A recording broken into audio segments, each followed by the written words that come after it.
বাংলার মানুষ কুকথা যারা বলে তাদেরকে নীরবে ছুঁড়ে ফেলে দেয়। অনিল বসু যেদিন বলেছিলেন কুকথা, যেটা আমি মুখে আনতে পারবো না 11 সালের নির্বাচনের আগে, তার উত্তর কিন্তু 11 সালে মানুষ দিয়েছিল। সেই কুকথার বিরুদ্ধে ভোট হয়েছিল বলে মমতা বন্দ্যোপাধ্যায় আজকে চার্টার ফ্লাইটে ঘুরে বেড়াচ্ছেন। আজকে একজন মহারানীর মতো, সম্রাজ্ঞীর মতো শাসন ক্ষমতা ভোগ করছেন। 2011 সালের 21শে জুলাই দিল্লি থেকে ভাইপোকে উড়িয়ে এনে কয়েক হাজার কোটি টাকার মালিক করতে পেরেছেন।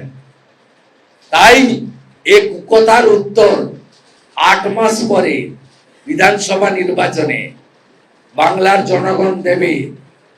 অনিল বসুর কথায় বাংলার জনগণ উত্তর দিয়েছিল 11 সালে, আর অনুব্রত আর আপনাদের কুকথার উত্তর বাংলার জনগণ আগামী বছর ঠিক এপ্রিল মাসের মধ্যে দিয়ে দেবে।